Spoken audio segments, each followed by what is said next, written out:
It's the Gear Tester here, and I just got done with an epic backpacking trip. I hiked 65 miles through the Bob Marshall Wilderness, which is located in western Montana. This was a really fun trip. We hiked up the West Fork of the Sun River. It rained the first 5 of the 6 days that we were hiking, but it was a lot of fun to get out in the wilderness. What I want to talk about in this video is the Hill People Gear kit bags, which you can see right here on my chest. And I want to give you my kind of response and experience with them. I really like them. I think they are an excellent piece of equipment. We had a lot of rain on this trip. We crossed over numerous rivers and streams, or the same rivers and streams, multiple times on this trip. And it was really nice in the evening to be able to have a roaring fire and dry out our bodies and our clothes and our gear as we hiked through the Bob Marshall Wilderness. So if one Hill People Gear kit bag is good, 2 is even better, and 3 is getting pretty close to being perfect. It's a Gear Tester here, and I just want to go over very quickly what is in these 3 Hill People Gear kit bags. I have 2 Recon kit bags. This one's mine, and this is a buddy's of mine, and then this is their Snubby kit bag. I've had this for the better part of 2.5 years, and I've really enjoyed it, and it's actually my first kit bag. But all these kit bags were taken on a 65-mile backpacking trip into the Bob Marshall Wilderness recently. And I took this one, and 2 of my buddies ran these other ones. Okay, so 3 individuals carried these kit bags, and I want to show you what's in them. The gun selection and some of the gear. Now there are some things that we took out of these because we've been back for a couple days and we needed that stuff like keys, wallets, that kind of stuff. But in essence, these are pretty much the way we ran them. I'm going to start here with the most minimalist, simplest one, and this is the Snubby kit bag. It's a smaller bag, and the individual who took this bag just had a Glock 9mm pistol in it, okay? And they just ran the Glock 26 Gen 4 in it. And then they ran an additional magazine in the stash pocket here. And that's all as far as I know. Maybe they had a lighter once in a while in there. But that's the minimalist side of the spectrum, the smaller kit bag. And you know, 9mm is not really powerful enough to do a lot in Montana, in the wilderness.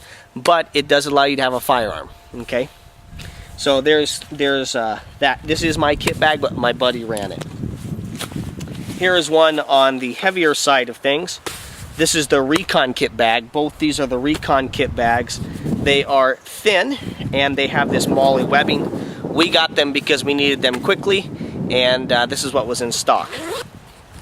So you can see here in the stash pocket, or the gear pocket rather than the pocket that's designed for the firearm, we've got a map. Okay. Got some 5-hour energy. This is not mine, this is my other buddies. We've got a Lone Wolf folding pocket knife with the orange handle, which is great. We've got some paracord. We have a very simple little whistle, and the primary reason we actually had this with us was the ability to tell the temperature, okay? But it does have a compass, a whistle, a magnifying glass, and a thermometer. And then we have a package of one of the Cliff Shots. This has got 500 milligrams of caffeine, and there would have been more of those in here. And we have a clear lighter. Okay, so that's what's in the cargo pocket, or the gear pocket.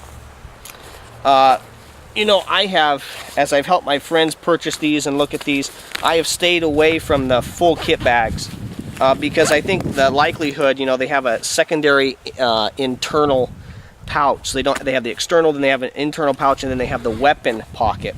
And it was my feeling that more often than not, people would just fill that with too much garbage. There would just be too much stuff. That's why you're carrying a backpack. But the backpack waist strap basically precludes the ability to carry a pistol on your belt comfortably when you're doing a 65-mile backpacking trip. So here we have a Glock 10mm, and my buddy who was running this gun was running 220 grain buffalo bore bullets in it, okay? And you know, the 10 millimeters probably not as powerful as it would really be nice to have, but we had a lot of miles we had to make.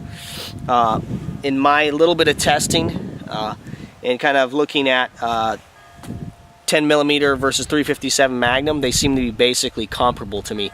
I don't believe, even with some of the best loadings, that the 10 millimeter is making it anywhere near 44 Magnum. Okay, just from the foot-pounds of energy and that. But it does allow you to have 15 rounds of 10 millimeter and back it up with another magazine. I don't think reloads are really going to be possible with a revolver. And that leads me to my recon kit bag. You can see I'm running a carabiner just there to be able to hook things on like gloves or other things.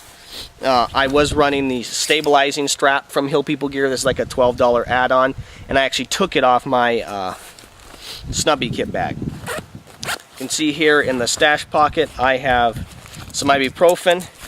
I have Mocha Cliff Energy shot that's got 50 milligrams of caffeine, one that's got double espresso 200 milligrams of caffeine. I was very careful. I don't like to use a lot of caffeine, but when I felt that I needed it and I felt like I needed some pain pills, I did it a couple times. I've got a lighter here with some duct tape or Gorilla Tape on it. I've got another form of fire there. I've got a small Leatherman, an older Leatherman that they don't make anymore, and then I have two tough quick strips, which are holding 8 rounds of Buffalo Bore 180 grain hard cast lead bullets, and then I've got my Smith & Wesson 686P here. And this has a 7-round capacity in the cylinder, and I don't really, after the cylinder goes empty, I don't think I'm going to have a chance to reload it, whether that's in a combative situation against a 2-legged predator or a 4-legged predator. So you got to make those rounds count, but I did carry additional ammo. One thing that I want to talk about here is with the revolver, I didn't have anything covering the trigger guard, and I did have it fully loaded and ready to go. When you're running these semi-automatic handguns in these bags, I think it's really important, extremely important, to run a trigger guard if you're going to carry around in the chamber. So the only two viable ways I think of carrying a semi-automatic pistol in these Hill People Gear kit bags is to have either a loaded magazine with no round in the chamber, so you have to pull it out and rack it, okay? So you would have to, and that's the way this Glock 26 was carried, is you would have to pull it out, rack it, and then you would have been able to use it, okay? When it comes to the 10 millimeter, you can see this user has a Raven Concealment Systems trigger guard that works on both the 9 millimeters, the 10 millimeters, that works across the line. And it did a great job, and he did carry around in the chamber ready to go. So he could just draw it out and shoot. And I think that's the way to go if you're going to be running these kit bags. So I have run kit bags here for the better part of 2.5 years from Hill People Gear, and I really like them. I love the fact that these kit bags allow me to carry some gear on my chest that's easily accessible. Things like food, lighting fires, additional tools other than just my everyday carry, which I oftentimes have on me. Okay, better tools, all accessible just on my chest, ready to rock and roll. I don't have to drop my pack or go through things.